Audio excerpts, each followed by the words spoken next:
It's setting up our meeting. Awesome. Here we are. Welcome, everyone. I am Liz Murdoch, talking with the dogs. And today we have Lily from the Beagle Freedom Foundation, and she is with Walker, who is all ready to talk.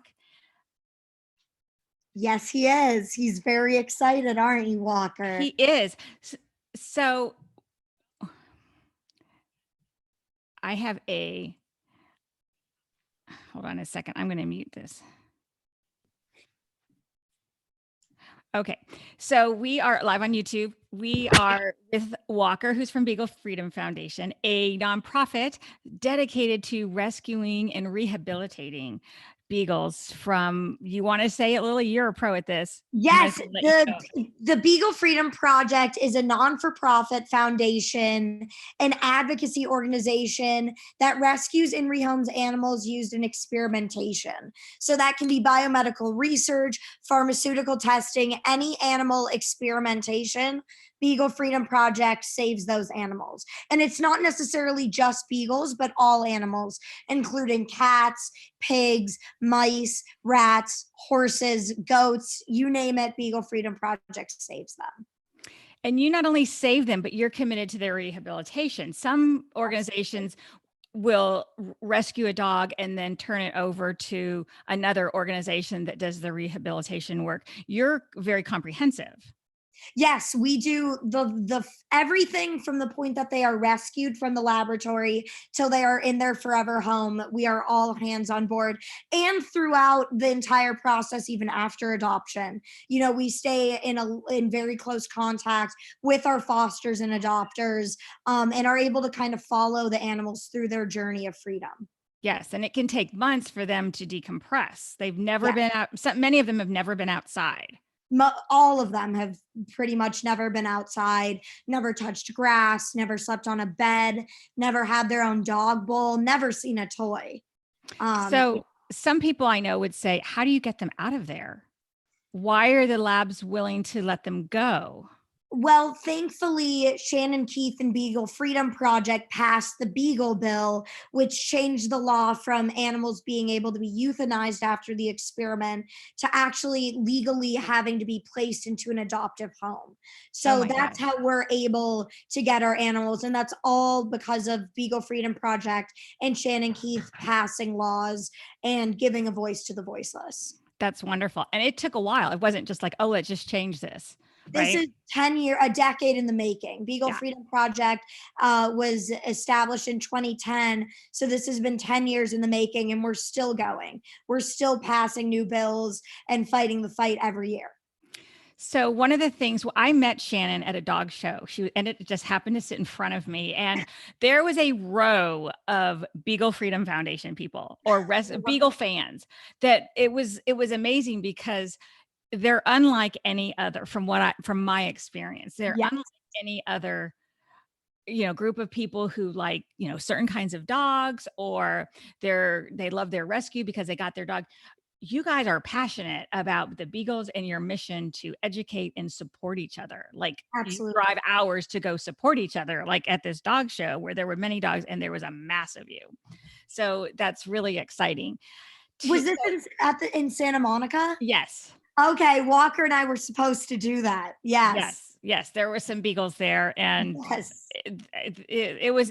I was really moved just by the whole event, but I was also touched by how many people were there for the beagles. Oh, it was very touching. You're a very special organization, and how you just all support each other, and you're there for the dogs. And I think it's really the passion. You said passion, and it's a very passionate, caring group of people, and I think that clearly resonates, as you saw. Yes, and getting together beyond just your work. We call it a family, and it really is. It was clear. So I was just in the audience of this dog show. What's the name of it? It was the Rescue Dog Show. Rescue Dog Show. And it was wonderful. And I love the idea of it. So great. So many great dogs and a lot of great people. So Walker, is Walker still right with you? He's right He's next been to me. very patient. So normally when I talk to a dog, for those of you who have listened to my podcast, Talking with the Dogs, or have worked with me, I say, please don't tell me anything about the dog. The less said, the better, because then everyone knows there's no way I would know. But in this case, I forgot to say, don't tell me anything. So when I got the bio about Beagle Freedom Foundation, there was a little bio about Walker. And I was like, oh no, now I know that he was your most severely I don't want to say most severely affected dog that Beagle Freedom Foundation had one of them. It took him a long time to come out of his shell. Is that right? Yeah, it took him, I mean, it's hard to put an exact date on it because there Right. would be like a very small steps that would just seem like a huge breakthrough. But I don't even know if there was one time where he just came out of his shell. I think it was like a long period of gradual steps. Okay. So can we see Walker so everyone can meet him? Hello, Walker. So, Walker, my name's Liz. I talk to dogs, and now is a chance for you to tell whatever you want.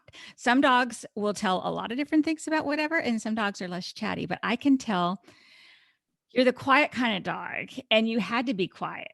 And wow, I do feel a lot of emotion. He had to be quiet because in a laboratory setting, they they get by being quiet. It's a survival thing and getting attention. And he says not survival in the way of they're going to kill them for misbehaving, but he doesn't want to be labeled misbehaved. It was a survival to just be quiet, to get negative attention, to keep sometimes he felt safer being quiet because you never know who's coming, and some people are kinder than others.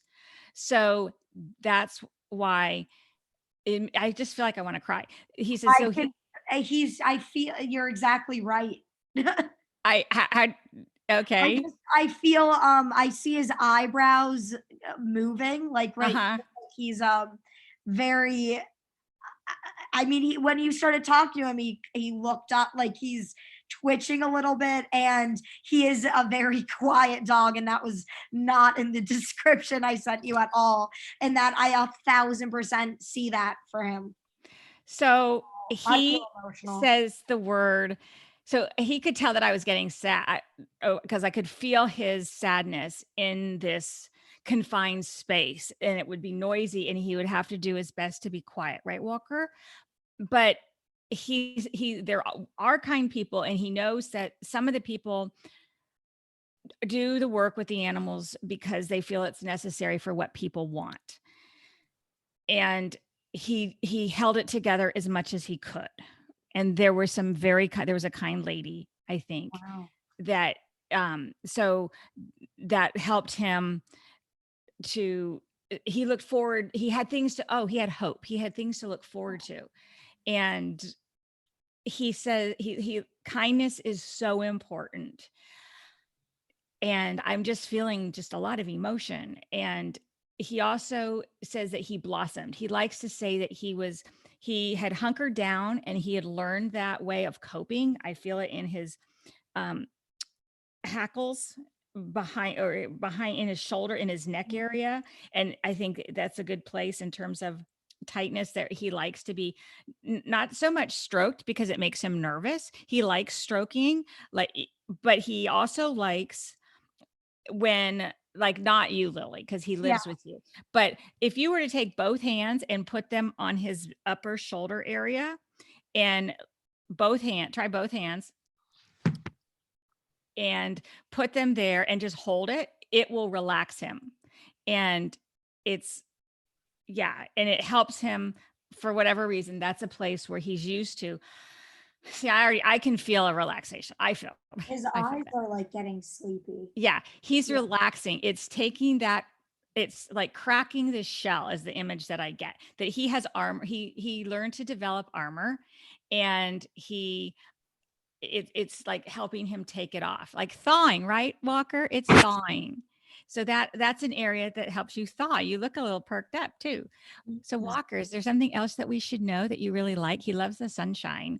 Some Loves the sunshine. he says sometimes it's bright. He still gets used to that, and the heat is a new experience for him. Yeah, that's funny you say that because he gets very excited to lay out in the sun. Yeah, and it's funny you say that even because yesterday I was explaining to someone because they were noticing him sunbathing, and I said, "Oh yeah, Walker had never seen the light of day for the first 2.5 years of his life, and is very intrigued by the sun and lights changing."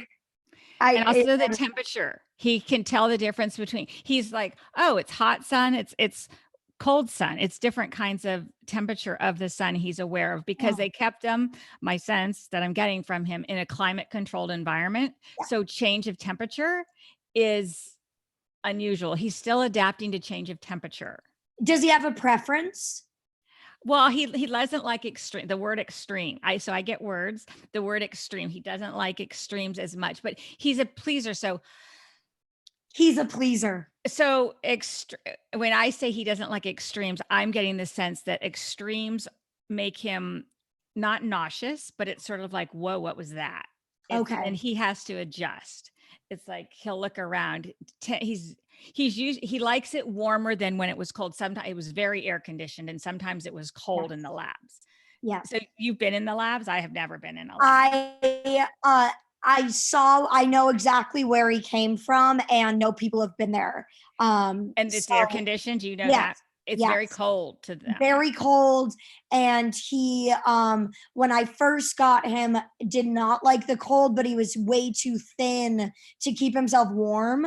So Mhm. I had to put him under a lot of blankets, and he loves to burrow and be warm and cuddly. So he loves that, but when I told you earlier about the hands, keep doing that. He likes that. And you'll notice he looked really like he was going to fall asleep Yeah. when we started. And then you did the hands and he perked up and then he got up. And it's very common for animals when I do video conversations to get up and walk away. And then when they really like something we're talking, they often come back. So Interesting. we'll He's see out what. sunbathing right now. Oh, how funny. Well, we were talking about sunbathing. So maybe Yeah, the could time. be. Yeah, so that happens. So I've talked to dogs about the water and they go and get water to drink. That's crazy. Yeah. Wow. So I can still tune into Walker. So we're going to get a sense. Someone's wondering how long you've had him now. I've had him so I got him September of 2018. Okay. So you've had him for a couple of years now. 2017. It was 2017. This is going to be our third year. Okay. So he's telling me he was smaller. He's telling me he was very skittish, but he's come into his own and he's very proud of that. And it's like you know that he's proud of that? I'm proud of him. He's proud of himself too, because he said that as much as he hunkered down I get a sense of the space that he was in. He the term emotional thought leader, he helped the other dogs. The dogs had a connection, and I'm getting a sense that they communicate with each other. And he is a wiser dog because he learned to hunker down, and not all the dogs do. And maybe you can speak to that some of them come out, they're more yappier and reactive. Yes. Yeah. Totally. And he wasn't, and he helped calm those other dogs. Does has he works with other dogs? Sometimes he's with other beagle dogs, and from the newer dogs. Now, I mean, in the year since he's been out, he's seen some of the newer dogs and helped calm them down, and he likes doing that. And he said that that's why he likes that he can show off. Oh, he can show off how far he's come, his resilience to other dogs and people, that they too can change like he did. What he's overcome and been able to release, because he Wow. always had that in him. Okay. Wow.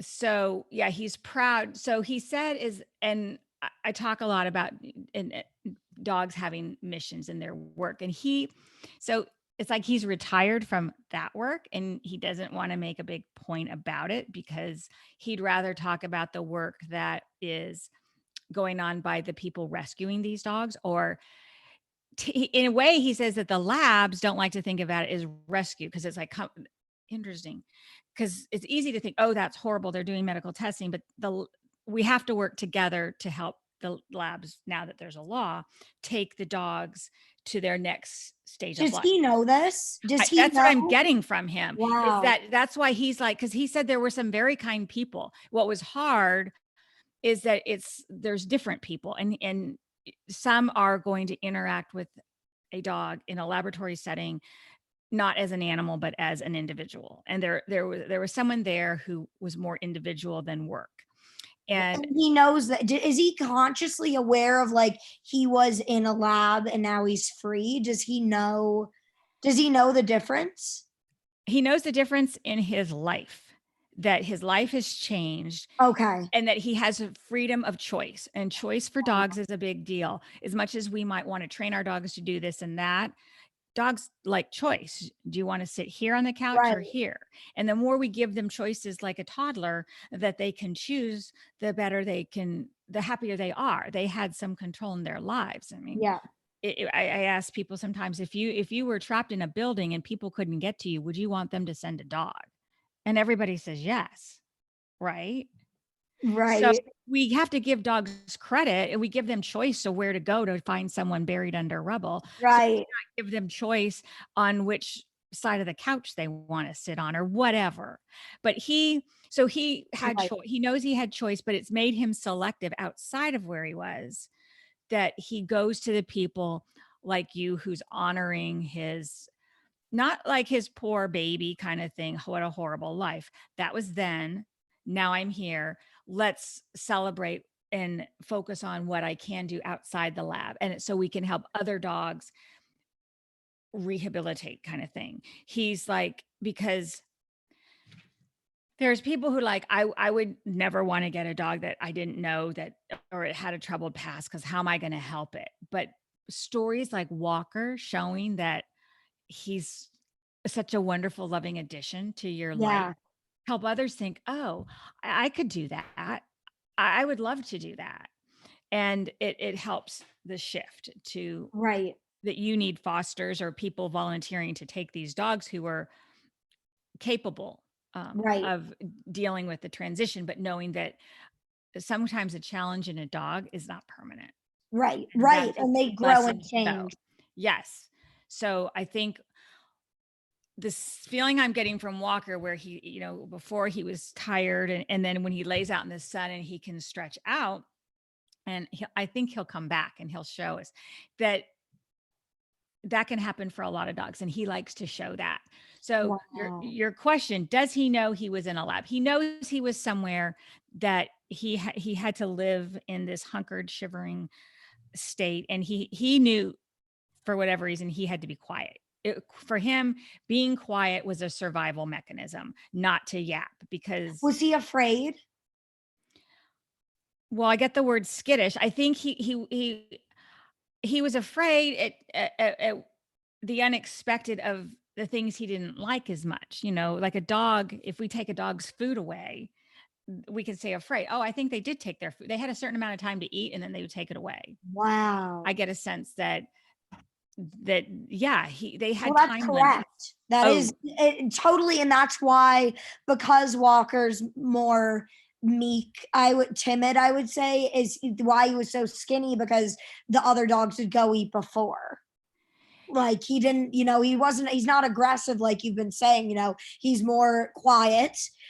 So yeah, that's why I think he was so underweight, is in addition to, being given minimal portions, I also don't think he had the opportunity to eat.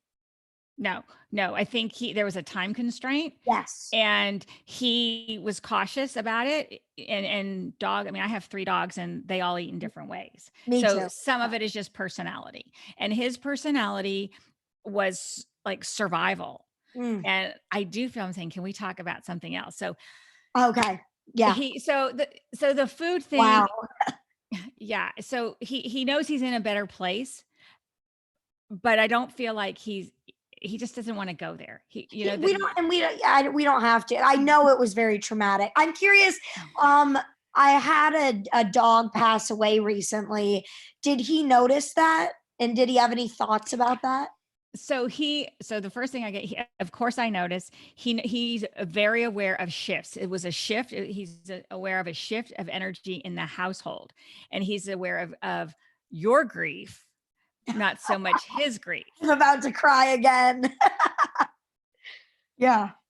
Sorry. No, he just came back in too. See, Oh God. I said they come back when something's important, and he wants to console you. Because he's like, I know what that's like. So he saw friends where he was.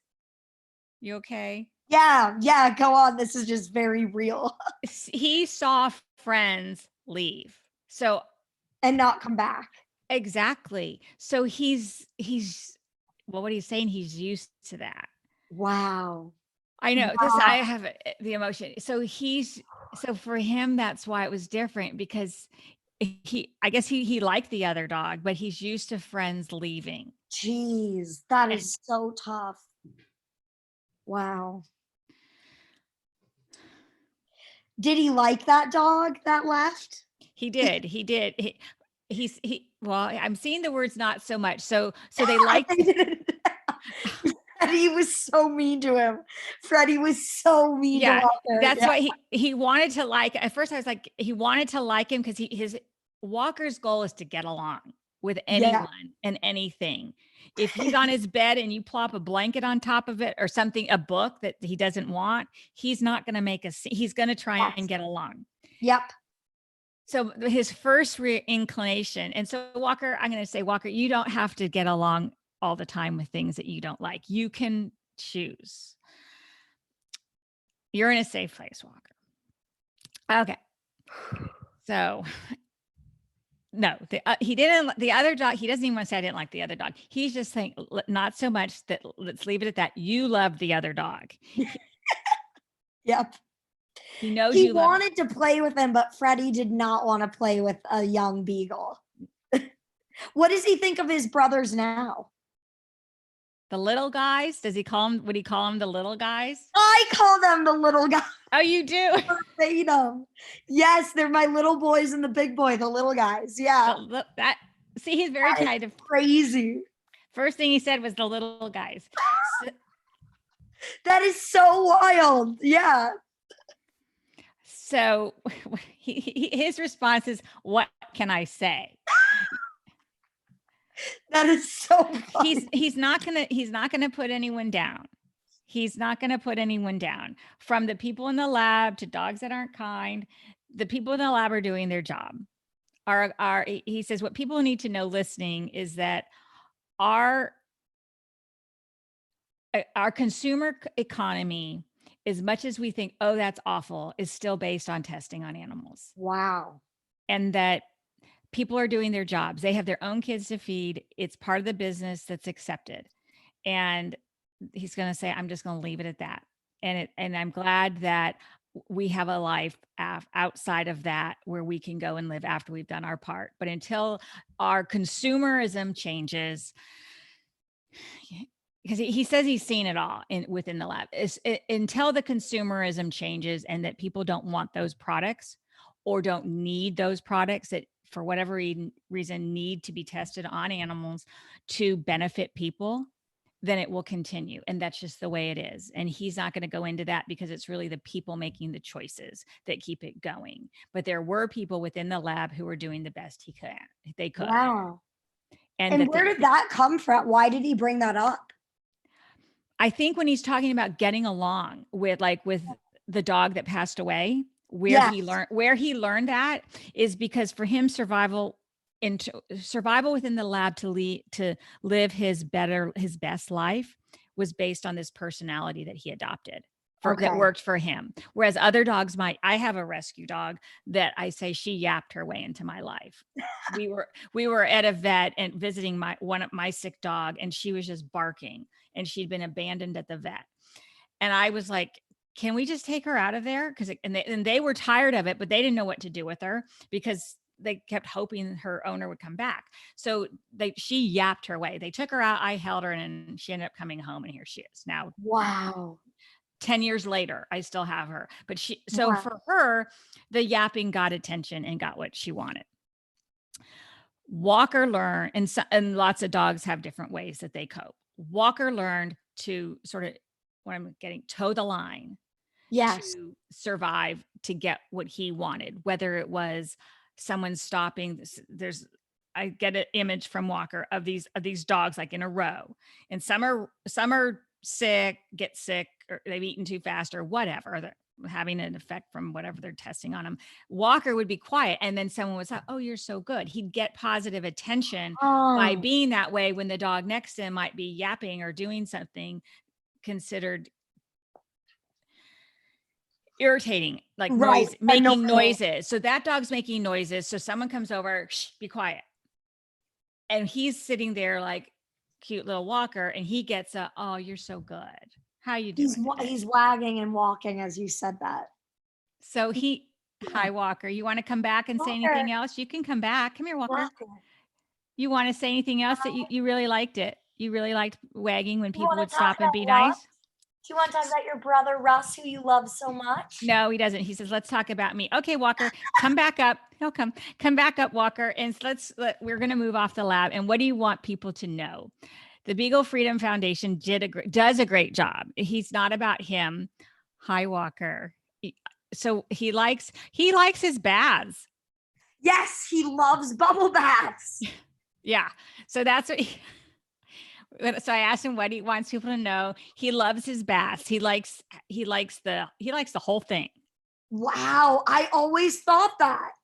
He likes the whole thing. I've never had a dog say, I like my baths. Like I see him in the bathtub. He likes the warm water. He likes warmth. I think, again, it's cooling him from that memory of the cold. And people ask me about rescue dogs, and a lot of the times it's noise. For him, it's the coldness. That's first time. He didn't like, so the warm water, it's like when people who like to take baths and they've been outside in cold weather, and it just warms him to the bone. He loves it. And you do. And every time he's had a bath, I'm not getting that it's you. It's other people have given him baths. The temperature is always right. And he loves the feel of the water. It's like lukewarm. He loves the towels afterwards. He loves how he feels. He's fascinated by the soft smell. It's not overpowering. Okay, so I get a chemical smell from wherever he was. I have no idea. We just talked about labs. There was a chemical something where he was that smelled. And so whatever the scent is in the shampoo, he is calming to him. Oatmeal. It's calming to his skin. The smell of it. You love it. Yes. And the way you're petting him now, we're talking about baths, is different from how you were petting him when we first started. And he loves how This he's pardon? This yes. is his favorite. And you do that when you dry him off and afterwards. And he loves, he loves it.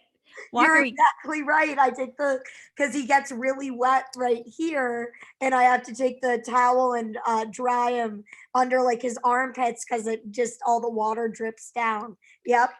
So I guess they give dogs baths in labs. I never thought about that. He got a couple on his journey. I think they spray them with a hose. I was going to say they just hose them, and it's quick and fast, and the water's cold. Yes. And okay, yeah.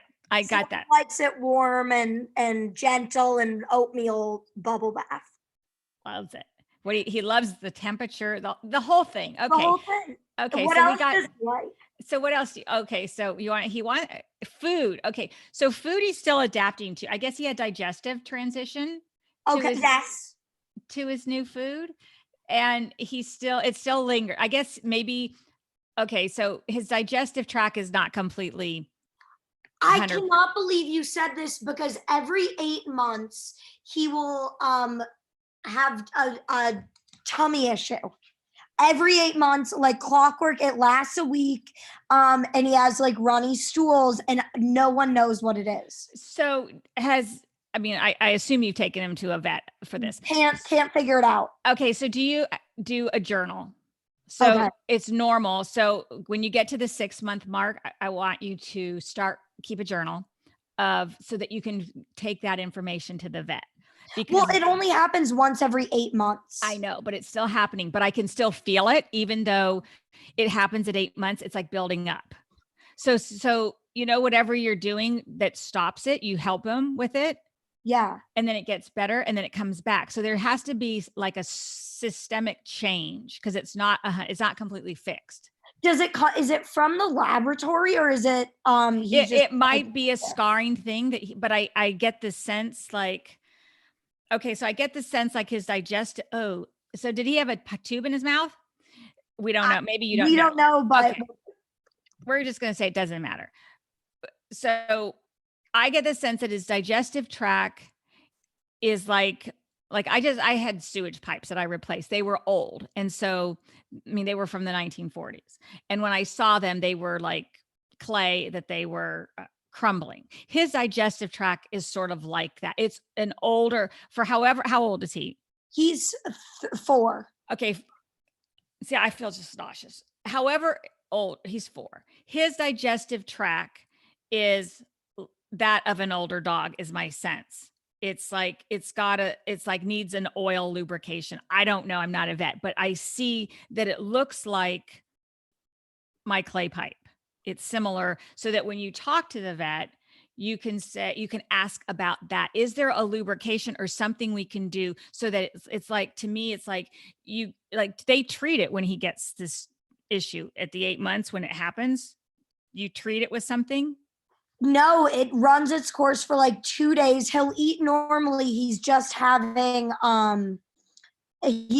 these stools for like 2 days out of nowhere. And it just passes. So he'll get like white rice and chicken. So But you I'm do treat it. curious, You do change the food. See? yes. And I'm curious, does the word intubation mean anything to you? Well, that was where I thought about the tube in his throat. When I say, well, did he have a tube? Because I felt something in my track. Yes, that's what that means. Wow, that it's extremely likely that he had a tube in his throat from the slab that he was at. So That very much, yeah. so my feeling is that's like I got the sewage thing, is that like it had some effect on his. I don't know about tubes in dogs, but there's Yeah. probably a vet that your organization has worked with dogs who've had tubes in their throats. That Most of our dogs, yeah. Okay, so I just like, for me, I'm like, is there like a cod liver or something that soothes it, so that like I'm just wondering if it builds up, because I see it, and like an old pipe can build up. The roots get in. It's the same to me, and I get this metaphors. Those of you who listen, I get metaphors a lot in doing this. To me, it's like his esophagus is like a tube, that like a clay pipe, and that so he eats his normal food, and then he's okay, and then it just sort of builds up and he's sore, and then it's like he can't eat anymore, and the rice and the chicken. But is there any oil that you put in it, in that rice and chicken? It feels like it gets lubricated. Maybe there's something from the chicken or the No, I think what you're maybe channeling is that in the laboratory he had medicine pumped in a tube through his throat. I Okay. don't know if you're getting that. I might be getting it mixed, but I'm feeling, I mean, I definitely got that sense of like this Yeah, tube. because that was his experience. Yeah. Oh, he just came back in. Okay, so Walker, we're trying to figure out what Walker. you would like that. Well, he can come if he wants. Walker, is there anything they can do to help you with the food getting it's like okay, I'm getting the word stuck. It's like the food gets stuck. It gets backed up. So it goes down and it gets backed up. And I think that, I mean, has he ever had a scan of his track at that time? No, but I think we should get one. I think it would be interesting to find out what the vets find, and in terms of, because it may help other dogs that have had tubes, and how they're responding to digestive issues and eating and the different kinds of food. And if you find that the rice and the chicken helps, I imagine there's some broth in there with the chicken. Yes, I'm sure. So that's the liquid. I kept getting a liquid. There's something is helping it. And maybe the trick, I mean, some people would say it's only 2 days, but I think there's a No, bigger, that's 2 days of discomfort. I think there's a bigger thing going on. And I think it would be interesting when, like, to do maybe, so he has it, do a scan then, and then 2 months later, do another scan and compare and just see what is going on, why it's happening, especially since it's repeated. Yeah. It's like the pipe, like my pipes had roots would grow through, and then they would rototill them out or whatever it's called. And then it would be fine. And then it would happen again because they'd grow back. He's got something that's making it happen again. And I feel like it's like Yeah. my clay pipe that it's doing it for some reason. It clears and he can process everything fine and his stools are normal. And then it happens again because of this tubing thing that it's like scarring is what I'm seeing. That's kind of what I started feeling, was like, I bet he's scarred. Like, or And- like it was and rough. It's had too much. Yeah. Like people who get seasonal allergies, it builds up. It's really uncomfortable. It makes me nauseous and it goes all the way down. So it's not, Yes. He was it goes, intubated. Yeah. so I can feel that. So. Well, I guess to make him not miserable. Are there any I'm curious if it's not too upsetting for him. Is there a moment that like he started to trust me, or what? Okay. I would love to know that. So you were outside and okay, I need to clear out this tube thing first. Okay. I just don't want him to be in pain from it. Okay, he's not. We were talking about it. So let me tune into with Walker. Walker, we're going to talk about something else. We're going to talk. We're done. You're not going to be tubed ever again. Never. And he's like, promise me that. So he gets nervous about going to the vet that they are going to put it back. That's something, if you've ever noticed, that he likes a lot of reassurance. He likes gentle hands. I guess somebody in the lab. Oh, that's why I was like saying to you, somebody in the lab was gentler with him.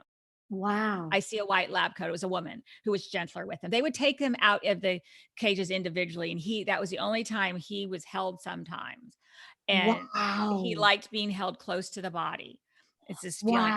So that when he goes to the vet, it's important, if you're going to do anything, that he likes it, that people are very gentle with him. And I think that's one of the things that Shannon and your team, who works very closely with Project Freedom Foundation, is finding people who are very kind and touch the animals gently and are respectful.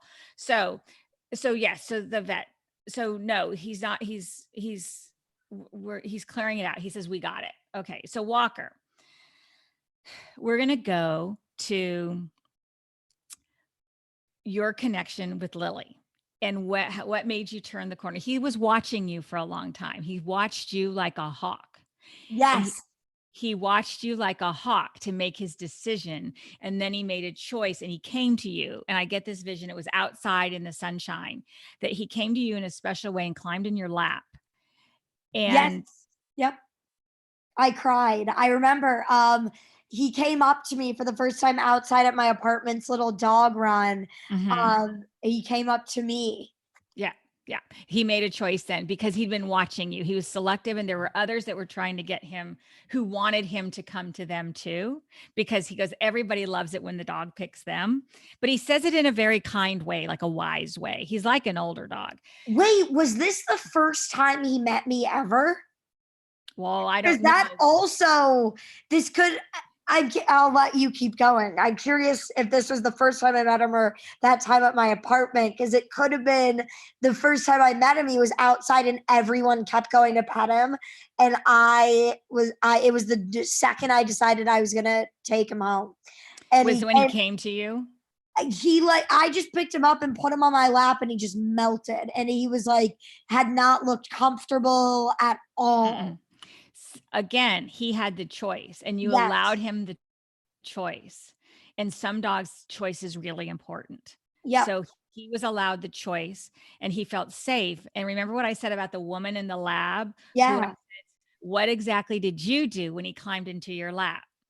I rubbed God, like that part of his body you said earlier, like his shoulders. I have a Yes. photo of me like kind of petting him there and And you had him close, close. like the woman in the lab. All totally close. Yep.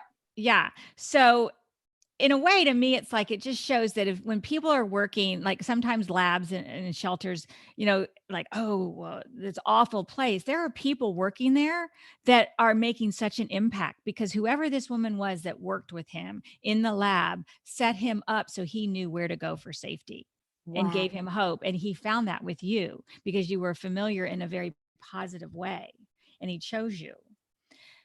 So that Like was, I think he was telling me both that time, but there was also another time, maybe it was at the apartment, where he turned the corner in terms of perking up.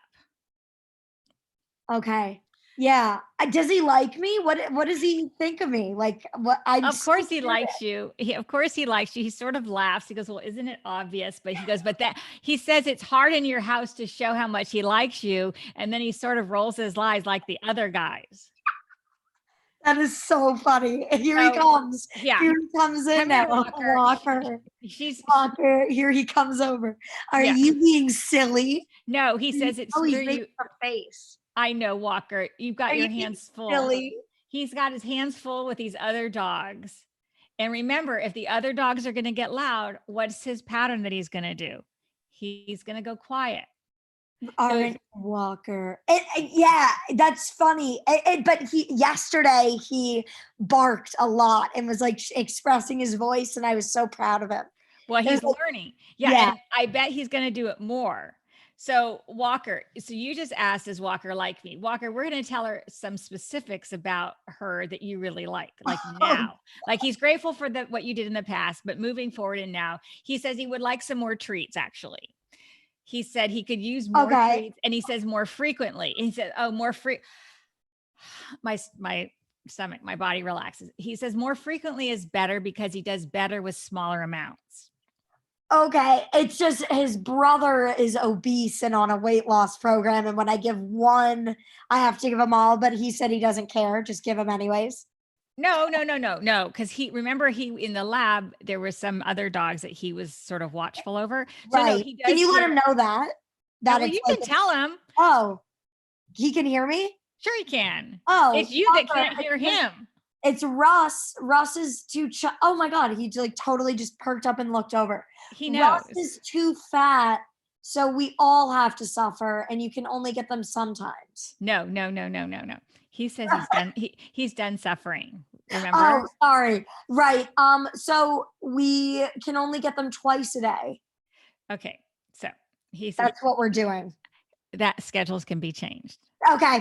I'll change it. We're gonna bump it up to 4 times. You can if you need to do all of them at the same time, and any dog trainer would tell you this probably. You can give them smaller amounts. True, but Walker needs more. Okay, I'm gonna You up it. so the other dogs don't need to know that Walker is getting a larger size. True. And You're he's a gonna bigger boy. They don't need to know. They're going to be so happy for their treat that they're getting an extra treat. And you still like, I make my dogs sit. So it's good to have your routine. Yeah. They're going to be so happy that they got a treat that they're not going to pay that much attention, probably if you're discreet and you know how to be discreet, that Right. you can give him more. But he likes a little bit more Okay. and more free. He likes more frequent.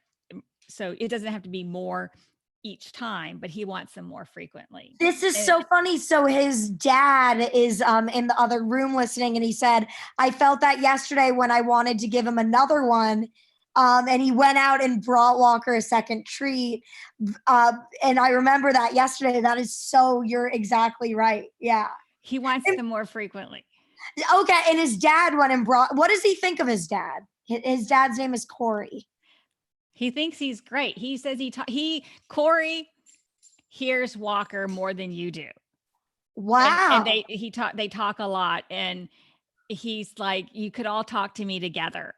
Cause it's true Okay. because Corey talks to him like, I guess I didn't hear him, told you that Walker wanted an extra treat. Yes. So that's because he listened to him. He was paying attention, whether to body language or whatever. And now he's also respected what Walker has said.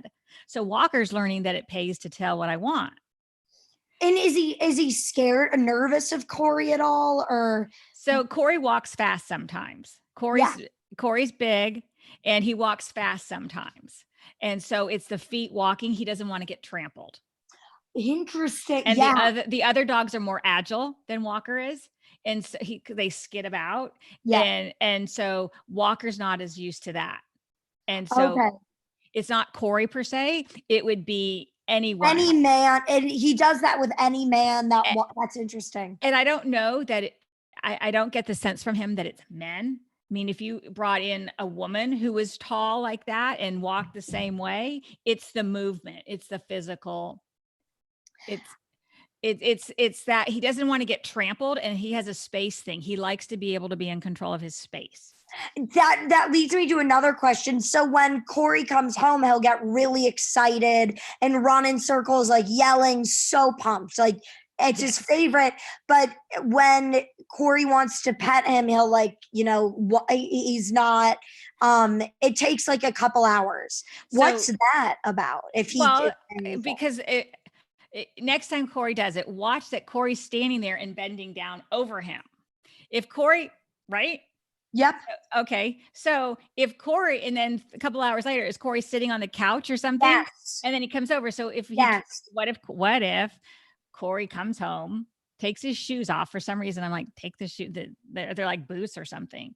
They're big white sneakers. So takes those off, sits down. Then Walker can say, "Oh, this is nice," and it's not the standing over him. Here's Walker.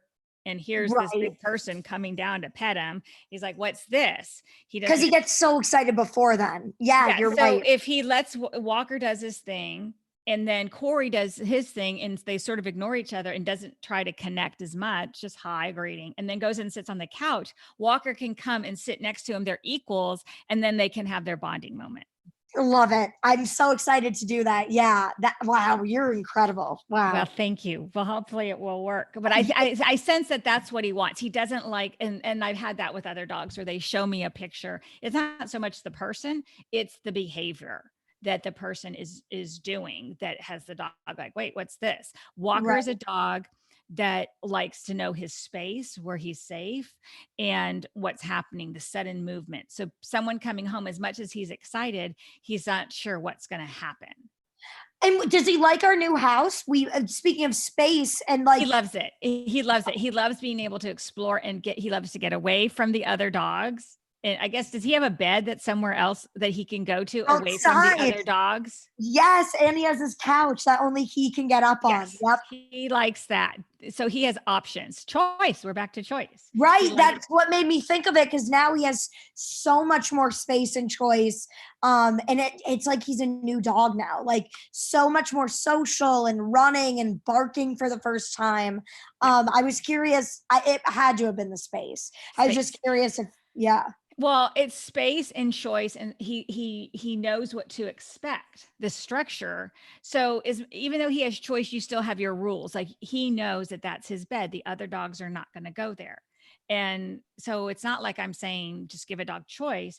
It's people work with dog trainers to come up with the rules of their house and what you're going to train the dog. And you're trained your dogs that is Walker's space. These are his spaces. And so Walker is secure because he knows what the house rules are. And so he likes rules. All dogs like rules. Right. I figured, but well, except my 16-year-old Chihuahua, he makes the rules. But Walker, I feel Walker really does well with structure and rules. Okay. Most dogs do. Right. Most dogs, and Walker's like the 16-year-old could still learn a few things, but he loves that dog. Sure. He may be talking a talk, but Russ is like his best bud. Well, he's amused by him too, and he learns from him. He learns what's safe too, and that's Russ was also abused. Yeah, so he's shown him and offered reassurance, and so he can trust the people in the house, and he can trust the house that there will be food. And there will be care if he's uncomfortable. Oh, so Walker has come to you and will continue. He lets you know when something's wrong. I guess, has he had something in his paw or he's had to come to you when he needed help, something just like a minor thing.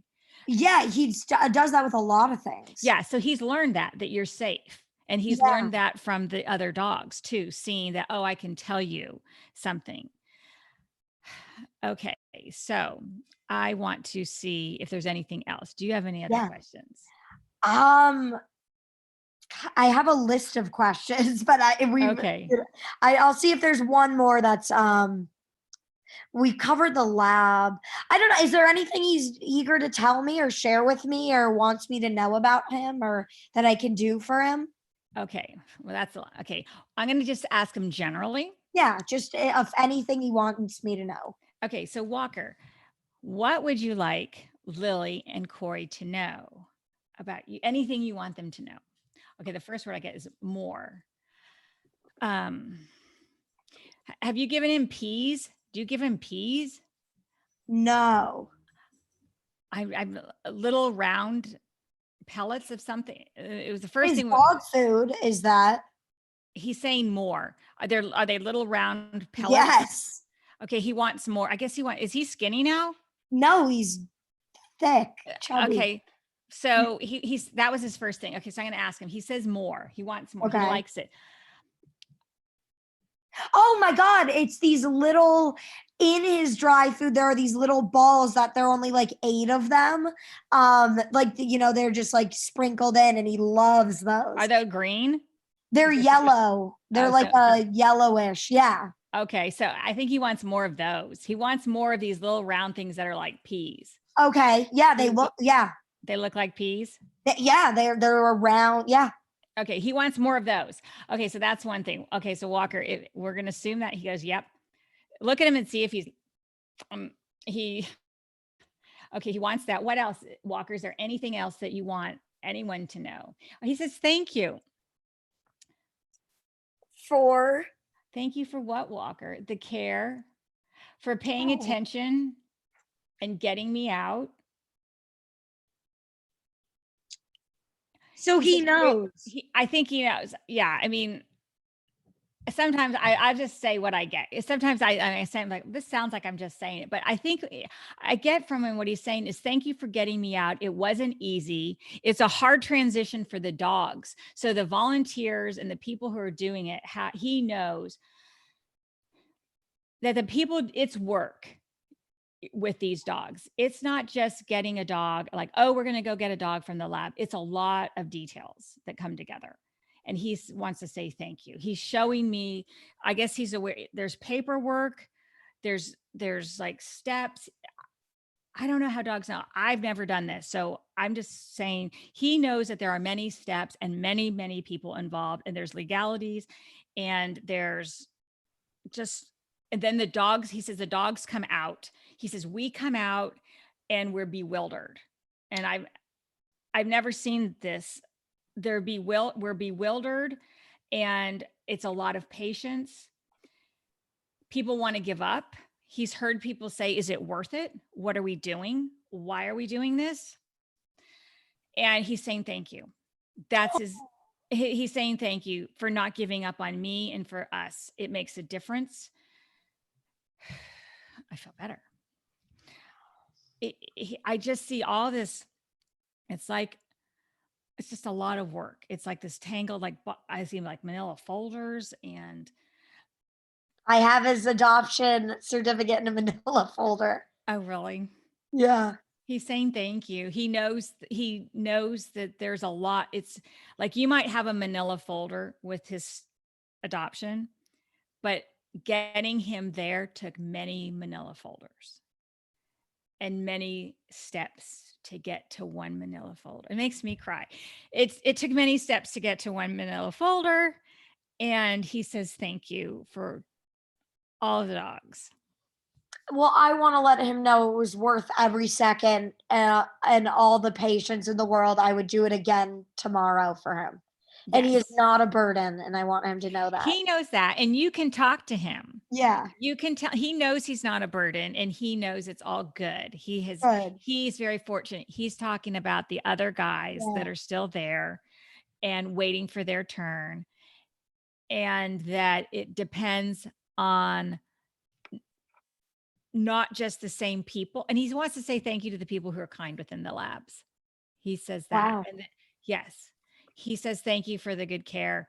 There are good people in the labs looking out for us. And he says thank you to everyone who shows kindness along the way. And that it doesn't happen with the same people doing all the work. Interesting. It happens with new people feeling like, okay, I can help. I can do this. Wow. And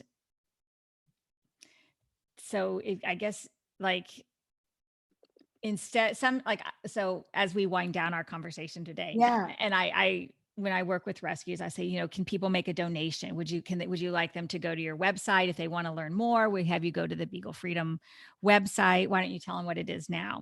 Where if they Yes. want to make If you'd like to make a donation or just learn more about animal testing and the beagles that are being tested on, go to bfp.org.